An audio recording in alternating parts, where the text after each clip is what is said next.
Hello everyone, welcome back to my channel Shri Gyan. और आज हम क्लास 9th की सिविक्स का फर्स्ट चैप्टर करने वाले हैं। ये फर्स्ट चैप्टर का सेकंड पार्ट है, तो प्लीज़ आप इससे पहले फर्स्ट पार्ट देख लीजिए ताकि आपको सेकंड पार्ट अच्छी तरह समझ में आए।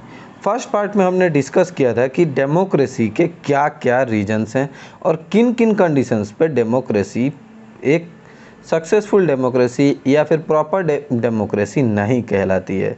सक्सेसफुल डेमोक्रेसी या फिर एक डेमोक्रेटिक कंट्री होने के लिए किस किस कंडीशंस को फॉलो करना पड़ता है। तो अगर आपने वो वीडियो नहीं देखा है तो प्लीज़ एक बार आप देख लीजिए ताकि ये बातें आपको समझ में आए। देखो, आज की वीडियो में हम यहाँ से शुरू करते हैं।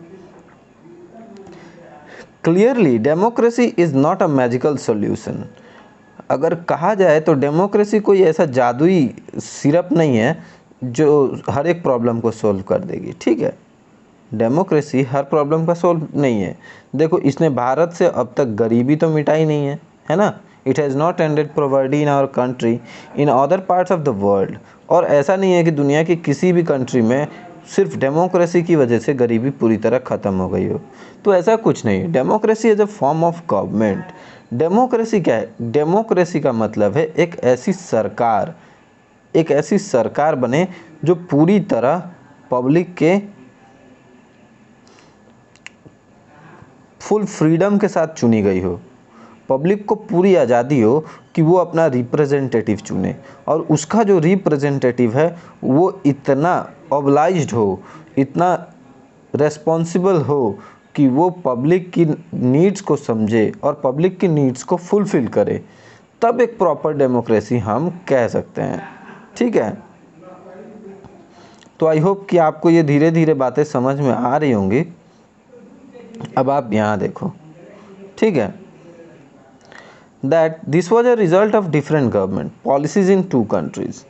The existence of democracy in India made the Indian government respond to food scarcity in a way that the Chinese government did not. देखो, जो सरकार डेमोक्रेटिक है उसको आंसरेबल होना पड़ेगा अपने सिटीजन्स के प्रति। ठीक है, तो इसीलिए कह रहा है कि इंडिया में डेमोक्रेसी है लेकिन चाइना में नहीं है। तो जो फूड स्कार्सिटी है, खाने की जो कमी है, उसके लिए आंसरेबल कौन होगा?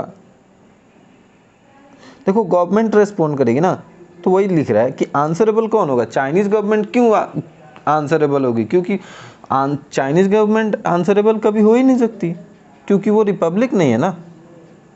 वो सिर्फ रिपब्लिक होने का ढोंग करती है। चाइनीज गवर्नमेंट रिपब्लिक नहीं है, बट इंडियन गवर्नमेंट रिपब्लिक है। आपने अपना रिप्रेजेंटेटिव भेजा है पार्लियामेंट में, तो जब भी वो रिप्रेजेंटेटिव आपको कहीं मिलेगा या उसकी अथॉरिटीज़ के पास आप जाओगे तो आप आंसर कर सकते हो। चाइना में अपोजिशन पार्टी तो है ही नहीं, अपोजिशन पार्टी है ही नहीं, तो अपोजिशन पार्टी नहीं होने का फ़ायदा क्या है कि आप कुछ भी करोगे उसका अपोज करने के लिए कोई है ही नहीं, आपको किसी को जवाब ही नहीं देना है। समझ में आ रही है बात? Then so many people may not have died in the famine. अगर चाइना में अपोजिशन पार्टी होती तो वो free to criticise the government, तो उसके पास आज़ादी होती ना गवर्नमेंट को क्रिटिसाइज करने की। अगर गवर्नमेंट कोई गलत डिसीजन ले रही है तो गवर्नमेंट के किसी भी डिसीजन को रोकने का मतलब अपोज करने का एटलीस्ट तो अपोजिशन पार्टी होती। तो अपोजिशन पार्टी की वैल्यू आई थिंक आप समझ गए। अपोजिशन पार्टी क्या करती है ना कि आपको सही रास्ते पर रखती है, आपको डिसिप्लिन रखती है। ठीक है, अगर गवर्नमेंट एक स्टूडेंट है तो ओपोजिशन पार्टी टीचर है, ये मान के चलो। आप कुछ सही करोगे तो भले ही आपको अपोजिशन पार्टी सपोर्ट करे ना करे, लेकिन अगर आप कुछ गलत करोगे ना तो अपोजिशन पार्टी आपको छोड़ेगी नहीं। अपोजिशन पार्टी उस एक्टिविटी का पक्का अपोज करेगी। ठीक है, इसीलिए अपोजिशन पार्टी का होना बड़ा ज़रूरी है। इसीलिए डेमोक्रेसी का फ़ायदा समझिए। और in the best form of the government, democracy is better than any other form of government in responding to the needs of the people. इंसानों की ज़रूरत के हिसाब से बात करें तो डेमोक्रेसी बेस्ट है, मतलब बाकी किसी भी तरह की चीज़ों से, कि कैसी भी सरकार हो। देखो, any form of the government किसी भी सरकार से ज़्यादा बेटर है क्या? डेमोक्रेसी। क्यों? क्योंकि ये आंसरेबल है, ये आंसरेबल है। ना तो राजा आंसरेबल होता है और ना ही दूसरी जो सेमी डेमोक्रेटिक होती है ना, वो भी नहीं होती हैं। तो ए नॉन डेमोक्रेटिक गवर्नमेंट में and can respond to the people's need, but it is all depends on the wishes of the people who rule. If the rules does not want, they don't have to act according to the wishes of the people. देखो, a democracy requires that the rulers have to attend to the needs of the people. मैंने बोला ना कि अगर आप एक democracy में हो तो जो रूलर्स है वो कौन है? आप ही का सेलेक्ट किया गया रिप्रेजेंटेटिव तो वहाँ रूल कर रहा है ना। तो उसे ये बात ध्यान में रखनी होगी कि भाई लोगों ने मुझे क्यों यहाँ भेजा है, और अगर मैंने वो काम नहीं किया तो अगली बार लोग यहाँ मुझे सेलेक्ट नहीं करेंगे, मुझे वोट नहीं देंगे। ये दोनों डर एक रिप्रेजेंटेटिव को सही काम करने के लिए मोटिवेट करता है, डायरेक्ट करता है। ठीक है, तो ये प्रॉब्लम रहती है। A democratic government is a better government because it is more accountable form of government. मैंने अभी भी बोला कि गवर्नमेंट क्या होती है? अकाउंटेबल होती है। अगर वो कोई गलती भी करती है तो उसको अपोज करने के लिए अपोजिशन पार्टी है। चलो आगे देखते हैं। There is another reason why democracy should lead to better decision than any non-democratic country. Democracy is based on consultation and discussion. देखो, डेमोक्रेसी जो है वो कंसल्टेशन पे डिपेंड करती है, डिस्कशंस पे डिपेंड करती है। कोई भी डिसीजन लेने से पहले डेमोक्रेसी में आपको डिस्कशंस करने पड़ते हैं, कंसल्टेशंस करने पड़ते हैं, आपको सलाह मशवरा करना पड़ता है। लेकिन जो नॉन डेमोक्रेटिक कंट्रीज होती हैं, जो नॉन डेमोक्रेटिक गवर्नमेंट्स होती हैं, वो किसी से पूछती नहीं है, उनकी मन में जो आता है, उनकी मर्जी जो वो वैसा करती हैं। When a number of people put their heads together, ठीक है, they are able to point out possible mistakes in any decision. जब ढेर सारे लोग किसी चीज़ में कमियां निकालने के लिए तैयार रहते हैं तो उसे सही करना मजबूरी हो जाती है। ठीक है, जब ढेर सारे लोग एक साथ कुछ अच्छा करने की कोशिश करते हैं तो वो कुछ ना कुछ अच्छा तो करेंगे ही ना। दिस टाइम्स, हाँ, ये है कि डेमोक्रेटिक कंट्री में डेमोक्रेटिक गवर्नमेंट को डिसीजंस लेने में टाइम लगता है। दिस टेक टाइम्स, ये एक आप डिसएडवांटेज लिख सकते हो, but there is big advantage in taking time over important decisions. लेकिन ऐसा सही है ना कि आप बिना सोचे समझे कोई भी डिसीजन ले लो, इससे अच्छा है थोड़ा सोच समझ के कोई भी डिसीजन लो। This reduces the chance to rash or responsible decisions. और जब आप कुछ सोच समझ के डिसीजंस करते हो तो ये इसके चांसेस घट जाते हैं कि आपसे कोई गलत डिसीजन हो जाए या फिर कोई इररेस्पॉन्सिबल डिसीजन हो जाए। ठीक है, Thus democracy improves the quality of decision making. तो इसीलिए डेमोक्रेसी क्या करती है? हमारे डिसीजन मेकिंग पावर को बेटर बनाती है। ठीक है, अब यहाँ देखो, democracy provides a method to deal with difference and conflicts. In any society people are bound to have difference of opinions and interest. किसी भी सोसाइटी में हर तरह के लोग रहते हैं और हर तरह की थिंकिंग होती है। This differences are particularly sharp in a country like ours which has an amazing social diversity. हमारी सोसाइटी में तो और भी ज़्यादा मतलब डाइवर्सिटीज़ हैं। डाइवर्सिटीज़ किस तरह की? देखो, सबसे पहले कास्ट वाइज, ठीक है ना, हिंदू मुस्लिम, ये मतलब religion wise, Hindu Muslim Christian Sikh Parsi. उसके बाद ऑनर, ठीक है ना, रिच पुअर, ठीक है, डिफरेंट काइंड्स ऑफ वर्कर्स। कोई कुछ काम कर रहा है तो उसकी थिंकिंग अलग होगी, कोई कुछ काम कर रहा है तो उसकी थिंकिंग अलग होगी। तो different types of workers mean different kinds of diversities. ठीक है, people belong to different regions, अलग अलग जगह से रहते हैं, अलग अलग भाषा बोलते हैं, ठीक है, अलग अलग तरह के धर्म को मानते हैं, हिंदू मुस्लिम सिख ईसाई, हैव डिफरेंट कास्ट, जाति भी अलग अलग है, ठीक है, they took at the world very differently, और ये अलग अलग तरीके से दुनिया को देखते हैं। ठीक है, the preference of one group clash to the other groups. और क्या होता है कि हमारी जो, मान लो ना हिंदू और मुस्लिम का एक टॉपिक ले लो सिंपल सा, कि हिंदुओं के लिए गाय का मांस एकदम पाप है, लेकिन मुस्लिमों के लिए ये अलाउड है। तो हो गया ना क्लैश, जो क्लैश की बात हो रही है वो यही हो गया ना। और गवर्नमेंट हमेशा इस चीज़ से परेशान रहती है, अगर गाय का मांस अलाउड कर दे तो हिंदू गुस्सा हो जाएंगे, और गाय का मांस अगर मना कर दे तो मुस्लिम गुस्सा हो जाएंगे। होती है ना ये प्रॉब्लम।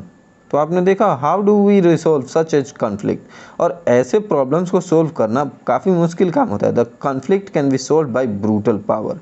हाँ, ज़बरदस्ती आप इस चीज़ को मनवा सकते हो, ज़बरदस्ती आप ऐसा कर सकते हो।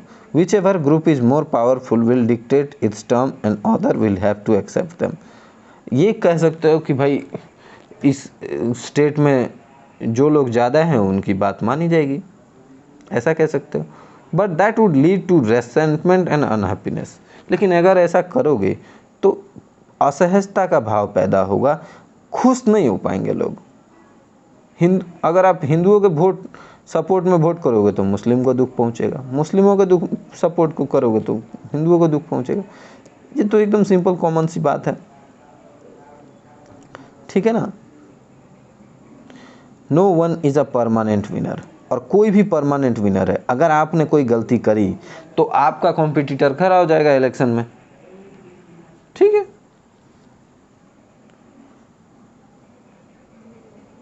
इन a diverse country like India, democracy keeps our country together.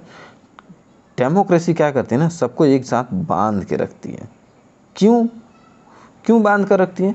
क्योंकि अलग अलग रिप्रेजेंटेटिव्स मिलकर एक सिंगल डिसीजन लेते हैं। ढेर सारे रिप्रेजेंटेटिव्स हम अलग अलग स्टेट से चुनकर भेजते हैं, और ये सब जाकर एक सिंपल सा डिसीजन लेते हैं। सिंपल सा डिसीजन नहीं, मतलब एक डिसीजन लेते हैं। तो इस वजह से ये बेटर हो जाता है। अब देखो, democracy enhance the dignity of the citizens. Dignity मतलब क्या? एक तरह से एकदम सिंपल भाषा में समझो तो रेस्पेक्ट, ठीक है। Democracy is the based on the political equality, मतलब हम सबको समानता का अधिकार दे रहे हैं ना, बराबरी का हक दे रहे हैं ना सबको वोट करने का हक है। मतलब क्या? सबको वोट करने का मतलब हक है, इसका मतलब कि सब बराबर हैं, सब अपने मन का रिप्रेजेंटेटिव्स चुन सकते हैं, है ना।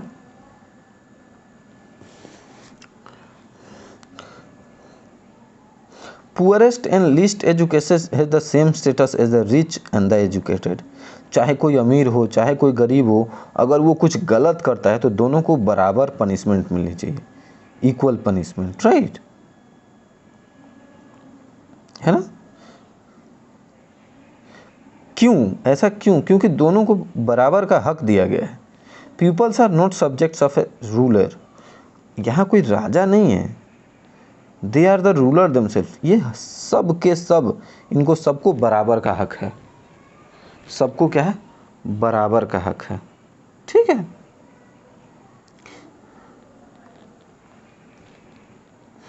Finally, democracy is better than other forms of government because it allows us to correct its own mistakes. मान लो कि कोई सरकार कोई गलती करती है तो उसे करेक्ट करने का जिम्मा हमारे पास है, हमारे पास ये पावर है कि हम उसे करेक्ट कर सकते हैं। कैसे करेक्ट करते हैं? हम उस रिप्रेजेंटेटिव्स को कहते हैं कि भैया तुम सही काम नहीं कर पा रहे हो, हाँ अब की बार ना हम इनको वोट देंगे, ठीक है। As we saw there is no guarantee that mistakes can not be made in. Mistakes तो हर किसी से हो सकती हैं, डेमोक्रेसी में मिस्टेक्स का होना पॉसिबल है। No form of government can guarantee that. कोई भी सरकार ये साबित नहीं कर सकती कि हमसे गलती होगी ही नहीं। That advantage is a democracy is that such mistakes can not be hidden. Democracy का फायदा ये है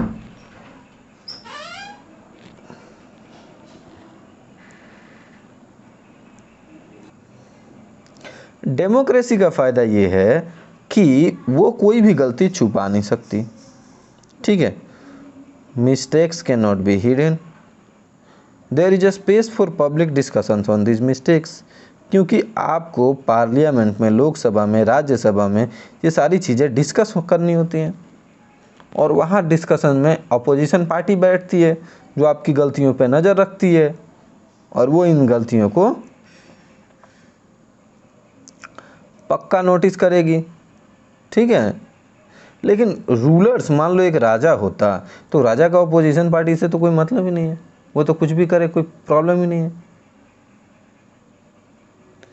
और ऐसा नॉन डेमोक्रेटिक गवर्नमेंट्स में नहीं होता है। Democracy can not give us everything and is not the solution of all problem. Democracy सब कुछ हमें नहीं दे सकती है और ना ही हर प्रॉब्लम का सॉल्यूशन है democracy, but it is clearly better than any other alternative we know. लेकिन हमारे पास दूसरे जितने भी ऑप्शन हैं उन सब में बेटर ऑप्शन यही है कि डेमोक्रेसी को एक्सेप्ट किया जाए। It offers better chances of a good decision, ये हमें ज़्यादा बेटर गुड डिसीजंस का ऑफ़र करती है, ठीक है। एक साथ रहने का अवसर देती है। Even when it fails to do some of these things it allows a way to correct its mice. अगर इनसे कोई गलती होती भी है तो इसे करेक्ट करने का ऑप्शन हमारे पास होता है, ठीक है। तो अब आगे देखें ब्रॉडर मीनिंग ऑफ डेमोक्रेसी। अभी तक तो हमने डेमोक्रेसी को बस ऊपर ऊपर से देखा था कि चलो डेमोक्रेसी को देखते हैं थोड़ा सा।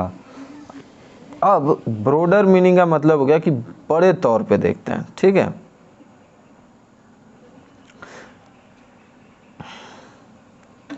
चलो देखते हैं। We have understood democracy as a form of government. हाँ ठीक है, democracy is a form of government, it's not wrong, ये सही है। This way of defining democracy help us to identify a clear set of minimal features. आपने अभी features देखे ना, जितने भी बोल्ड लेटर से लिखे गए हैं वो सारे फीचर्स ही हैं। The most common forms that democracy takes in our time is that a representative democracy. Representative democracy भी आप कह सकते हो, क्योंकि हम रिप्रेजेंटेटिव ही तो चूज करते हैं ना। You have already read about this in the previous classes. In the country we call democracy, all the people do not rule. सारे लोग अपना हुक्म नहीं चलाते हैं। हुक्म कौन चलाता है? हुक्म तो सिर्फ रिप्रेजेंटेटिव्स चलाते हैं, ठीक है। हुक्म तो सिर्फ रिप्रेजेंटेटिव्स चलाते हैं, ठीक है। हम यहाँ से एक एक करके रिप्रेजेंटेटिव्स भेजते हैं, ठीक है। एक एक करके हमने क्या किया, हमने मान लो ये आसाम से, ये बिहार से, ये उत्तर प्रदेश से, ये तेलंगाना से, ये कश्मीर से, हर जगह से एक एक रिप्रेजेंटेटिव गया। इन्होंने एक प्रधानमंत्री चुना, ठीक है। और अब सारे फैसले ये सब मिलकर लेंगे, हम नहीं लेंगे, हमने इनको चुनकर भेज दिया ना। अब इनकी ड्यूटी है कि ये डिसीजंस लें, अच्छे बजट बनाएं, उन बजट्स को अच्छी तरह इम्प्लीमेंट करें, और ये सारा काम किसका है? रिप्रेजेंटेटिव्स का है, हमारा नहीं है। हमारा काम है कि हम एक बेहतर सरकार, एक बेहतर रिप्रेजेंटेटिव चूज करें, बस। इसीलिए लिखा है कि all the people do not rule, a majority is allowed to take decisions on behalf of the people, ठीक है। even the majority does not rule directly, लेकिन जहाँ जिस क्षेत्र में जिस तरह के लोगों की मेजॉरिटी होती है उस तरह की सरकार बनती है और उनको ज़्यादा वैल्यू मिलती है। इसके भी कुछ कारण हैं।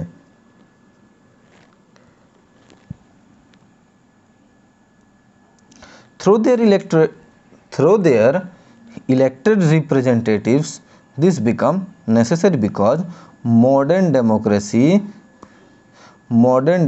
involves such a large number of people that is the physically impossible for them to sit together and take a collective decisions. और आज की डेट में अगर हम ये बोलें कि हर इंसान को डिसीजन लेने के लिए बुलाया जाए तो हम पूरी देश को एक जगह तो बुला ही नहीं सकते, है ना। Even if they could, the citizen does not have time.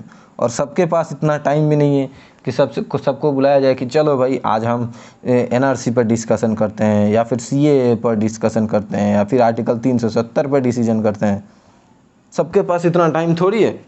और एक दिन में डिसीजन होगा क्या? अगर सब पहुंच जाए तो कोई कहेगा नहीं हम सपोर्ट नहीं करते, कोई कहेगा नहीं हम तो सपोर्ट करते हैं, और फिर लगेगी वहीं तू मैं वाली। वैसे भी लोकसभा और राज्यसभा में आप अगर टीवी में आपने देखा होगा तो काफ़ी तू मैं होती है। और अगर जितने ज़्यादा मेंबर्स वहाँ होंगे उतने ज़्यादा तू मैं भी होंगे। एकदम सिंपल सी बात है। तो ये तो अच्छा है कि मेंबर्स कम है। तो आई थिंक कि अब आपको डेमोक्रेसी के बारे में एक क्लियर स्ट्रक्चर बन गया होगा कि हाँ डेमोक्रेसी एग्जैक्टली क्या है। ठीक है, अब देखो, for this we need to turn a broader meaning. Sometimes we use democracy for organizations other than the government. Just read this statement. चलो एक statement है, ये पढ़ के देख लेते हैं। We are a very democratic family. Whenever a decision has to be taken, we all sit down and arrive at a consensus. My opinions matter as much as my father's. देखो, हम सब एक डेमोक्रेटिक फैमिली हैं, ये बात तो सही है, लेकिन मेरी खुद की थिंकिंग भी मैटर करती है। मेरे पापा हो सकते हैं कि किसी बात पर मेरे बिल्कुल अपोजिट सोचते हों, और ऐसे सिचुएशंस में क्या होगा कि मैं एक ऐसे रिप्रेजेंटेटिव्स को वोट दूंगा जो मेरे हिसाब से सही है, और मेरे पिताजी एक ऐसे रिप्रेजेंटेटिव्स को सपोर्ट करेंगे जो उनके हिसाब से सही है। तो कहता है कि माय ओपिनियंस मैटर्स, मेरे ओपिनियंस भी मैटर करते हैं, और मेरे पिताजी के भी। ठीक है, I don't like teachers who do not allow students to speak and ask questions in a class. देखो एकदम सिंपल सी बात है, कोई भी टीचर अगर आपको क्लास में कुछ पूछना ही नहीं दे रहा है तो इसका सिंपल सा मतलब है ना कि वो आंसर देने से डर रहा है, उसके पास वो क्वालिटी नहीं है कि वो आपके क्वेश्चंस का आंसर दे सके, इसीलिए वो आपको क्वेश्चन आंसर करने नहीं दे रहा है। और जहाँ तक मुझे पता है, मेरी क्लास में जितने भी स्टूडेंट्स पढ़े हैं उनमें से तो कोई ये नहीं कह सकता कि सर ने हमें क्वेश्चंस करने का या पूछने का मौका नहीं दिया हो। तो I would like to have teachers with democratic temperament, मतलब एक ऐसा टीचर होना चाहिए जो बच्चों से पूछे कि बताओ तुम्हें क्या समझ में आया क्या नहीं आया। One leader and his family member decide everything in this party, how can they talk of democracy. अगर सिर्फ पूरी बात सिर्फ पिताजी की मानी जाए, घर में 4 भाई हैं, ठीक है, एक पिताजी, माँ भी हैं, भाई भी हैं, बहन भी है, ठीक है, और इन सब में से सिर्फ पिताजी की बात मानी जाए, तो ये डेमोक्रेसी नहीं है। डेमोक्रेसी तब है कि इन सब की खुशी के साथ घर चले। समझ में? सबकी खुशी का ध्यान रखना पड़ेगा, इसी को डेमोक्रेसी कहते हैं।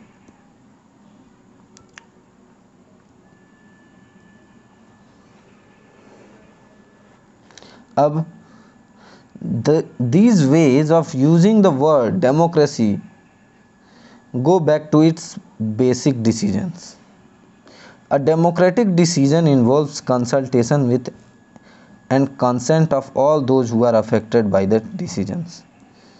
डेमोक्रेसी में कोई भी डिसीजन लिया जाता है तो इस डिसीजन से जिन पर भी प्रभाव पड़ेगा उन सब से एक बार कंसेंट लिया जाता है, सलाह ली जाती है, उनकी सहमति मांगी जाती है।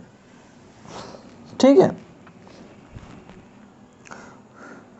those those who are not powerful or those who are powerful.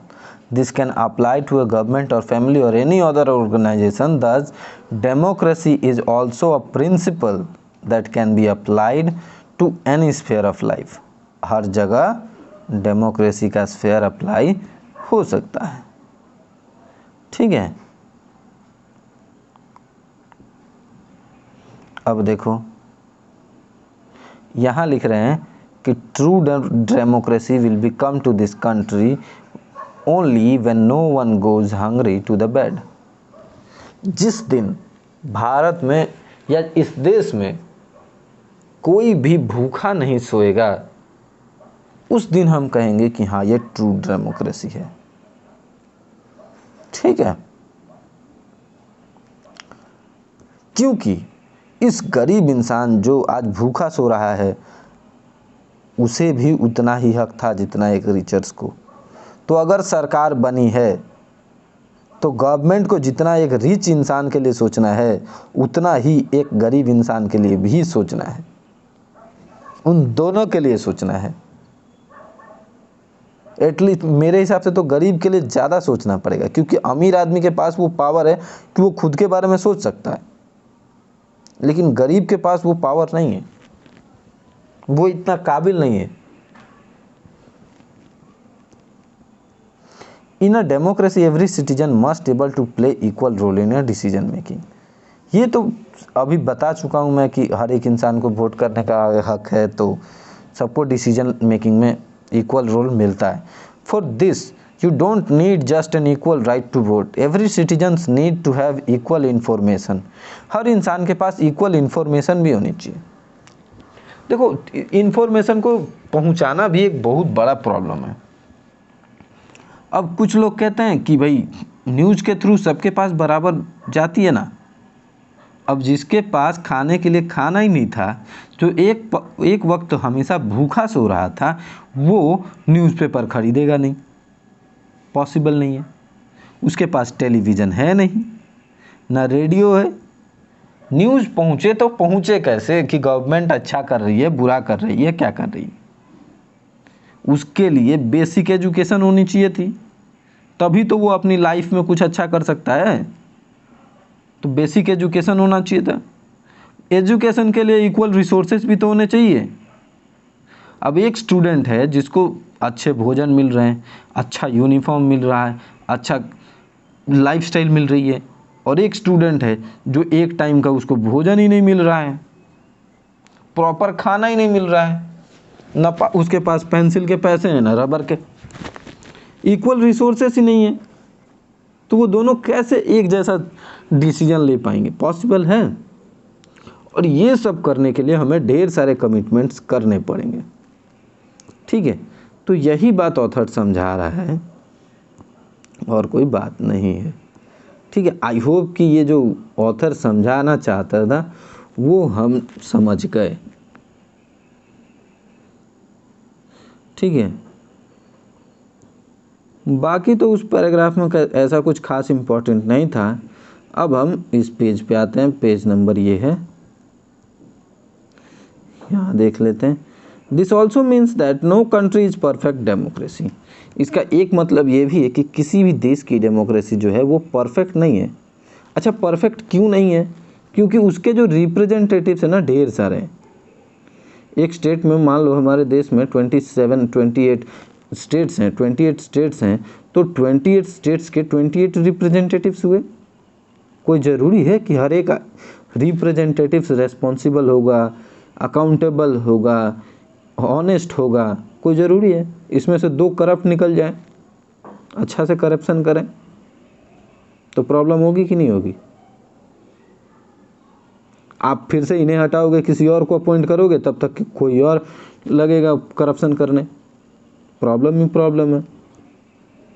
इसीलिए हर एक डेमोक्रेसी में every democracy has to try to realise, हर एक डेमोक्रेसी को ये सोचना पड़ेगा, ये महसूस करना पड़ेगा कि आइडियल डेमोक्रेटिक डिसीजंस मेकिंग, कोई भी डिसीजन सही हो, हर किसी के फ़ायदे में हो।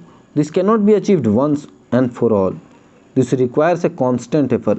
ये एक बार के लिए नहीं करना है कि एक बार सही डिसीजन ले लिया, नहीं, आपको हर बार कॉन्स्टेंटली हर एक बार ये एफर्ट करना होगा, जिससे क्या हो, डेमोक्रेटिक फॉर्म्स जो है वो मजबूत हो, सही डिसीजंस लिए जा सकें। समझ में है? तो हमने ये देखा कि कोई भी जो कंट्री है वो परफेक्ट नहीं है डेमोक्रेसी के मामले में, राइट। और हमें ये रियलाइज करना होगा कि हम जो डिसीजन ले रहे हैं वो सबके फ़ायदे में है कि नहीं। और ये एक बार नहीं, हमेशा हमेशा हमें ये सोच के चलना होगा कि हम जो डिसीजन ले रहे हैं वो सबके फ़ायदे के लिए होना चाहिए, ठीक है। और ये हमारे डिसीजन मेकिंग की जो पावर है उसको स्ट्रेंथन करेगी, ठीक है। अब देखो यहाँ the weakness of democracy. Weakness of democracy क्या है? वीकनेस ऑफ डेमोक्रेसी यही तो है कि वो डिसीजन इतनी आसानी से नहीं ले सकती, उसे सबके साथ डिस्कस करना पड़ेगा, कंसेंट लेना पड़ेगा, सबकी सहमति होनी चाहिए। The fate on the country depends not just on what the rulers do but mainly on what we as citizens do. ऐसा नहीं है कि सिर्फ जो रूलर्स कर रहे हैं उसके ऊपर कंट्री के पूरा फ्यूचर डिपेंड्स करता है, नहीं, इस बात के ऊपर डिपेंड करता है कि एज ए सिटीजन हम कैसा काम कर रहे हैं। हम पैसा लेकर किसी को भी वोट दे दें, हम बिजली चुराएं, हम ट्रैफिक रूल्स तोड़ें, ठीक है, और फिर हम ये ब्लेम करें कि नहीं गवर्नमेंट सही से काम नहीं कर रही है, हमें खाना फ्री चाहिए, हमें बिजली फ्री चाहिए, हम रोड पे चलें तो हमारे लिए मतलब किराया फ्री होना चाहिए, ठीक है, और बाद में हम ब्लेम करें कि सरकार तो कुछ कर ही नहीं रही, तो ये बात गलत है, ठीक है। एज ए सिटीजन भी हमारे कुछ रिस्पॉन्सिबिलिटीज भी हैं। सबसे पहले हमें अपने आप को सही करना पड़ेगा। This is what distinguish democracy from other governments. यही फर्क है दूसरे तरह के गवर्नमेंट्स में और डेमोक्रेसी में। जैसे कि मोनार्की होता है जिसमें राजा शासन करता है, या फिर डिक्टेटरशिप होता है ना जिसमें सैनिकों की मदद से शासन किया जाता है, और one party ruler do not require all citizens to take part in politics. या फिर चाइना की तरह वन पार्टी वन नेशन वाला अगर अपोजिशन है ही नहीं, तो इसमें सारे जितने भी सिटीजन्स हैं किसी भी कंट्री के जितने भी सिटीजन्स हैं उनकी कोई ज़रूरत नहीं है परमिशंस लेने की, कंसेंट लेने की, सहमति लेने की, किसी चीज़ की ज़रूरत नहीं है। In fact, most non-democratic governments would like citizens not to take part in politics. But democracy depends on active political participation by all citizens. लेकिन डेमोक्रेसी में प्रॉब्लम ये है, डेमोक्रेसी के साथ प्रॉब्लम ये है कि अगर हर इंसान एक्टिवली पार्टिसिपेट नहीं करेगा, हर एक सिटीजन पार्टिसिपेट नहीं करेगा डेमोक्रेसी में, तो वो सही से चल नहीं पाएगी। बाकी के जितने भी गवर्नमेंट्स हैं ना, इन सब में पार्टिसिपेशन ज़रूरी नहीं होता है सिटीजन का, लेकिन डेमोक्रेसी में ये बड़ा ज़रूरी होता है। अगर कोई राजा है तो उसे कोई वोट करे या ना करे कोई फ़र्क नहीं पड़ता, ठीक है ना। अब मान लो चाइना है, चाइना के पास अपोजिशन पार्टी है ही नहीं, वो जिसको अलाउ करेंगे सिर्फ उसी को इलेक्शन में खड़ा होने का मौका मिलेगा, और वो किसी और को खड़ा होने ही नहीं देंगे। इट मीन्स कि वो जो चाहेंगे वो होगा, तो वहाँ ऑल सिटीजन्स की पार्टिसिपेशन से तो कोई मतलब ही नहीं है। अगर कहीं सैनिक तानाशाह चल रहा हो कि सिर्फ आर्मी पूरी देश पे कंट्रोल कर रही है, तो वहाँ ऑल सिटीजन्स का पार्टिसिपेशन कहाँ है? कहीं नहीं है। बस तो यही है, इस चैप्टर से हमने समझा कि डेमोक्रेसी एग्जैक्टली कैसे काम करती है, ठीक है। तो आई होप कि आपको ये पूरा चैप्टर अच्छी तरह समझ में आया होगा। बहुत ज़्यादा कॉम्प्लिकेटेड नहीं था, एकदम सिंपल था। एक बार आप एक्सरसाइजेस करने की कोशिश कीजिएगा। मैं हमेशा कहता हूँ कि अगर आप मान लो कि अगर आपको ये चैप्टर समझ में आया है तो आप क्वेश्चन आंसर करो और किसी से चेक करवाओ। अगर आपके स्कूल में टीचर्स SST में अगर एक्टिव हैं इस पेंडेमिक में भी, तो आप उनसे चेक करवा लो कि सर मैंने ये क्वेश्चन आंसर्स किए हैं, एक बार चेक करके बताइए कहाँ कहाँ गलतियाँ हुई हैं। अगर वो चेक कर नहीं रहे हैं या फिर मान लो आपकी ऑनलाइन क्लासेस सही से नहीं हो रही हैं, तो आप मुझे इंस्टा कर दो, इंस्टाग्राम पे अपने आंसर्स भेज दो, एक एक करके मैसेज कर दो। सिंपल सी बात है। श्री ज्ञान के नाम से जहाँ यूट्यूब चैनल है, वहीं श्री ज्ञान के नाम से इंस्टाग्राम चैनल भी है, आप वहाँ कर दो। अगर आप मुझे पर्सनली जानते हो तो व्हाट्सएप भी कर सकते हो, कोई दिक्कत नहीं है। लेकिन क्वेश्चन आंसर्स करना ज़रूरी है, इससे पता चलता है कि हम चैप्टर को कितना अच्छे से समझ पाएँ। ठीक है, तो चलो आपके लिए बस यही है कि आप ये सारे क्वेश्चंस के आंसर्स मुझे करोगे। सही और गलत ज़्यादा मैटर नहीं करता है, बट मैटर ये करता है कि आप पार्टिसिपेट करो। ठीक है, एक बड़ा सिंपल किसी ने बहुत अच्छा कहा था कि रेस में वो नहीं हारता है जो रेस में सबसे लास्ट में आता है। जो सबसे लास्ट आता है ना रेस में, वो नहीं हारता है। हारता वो है जो हारने के डर से रेस में पार्टिसिपेट ही नहीं करता।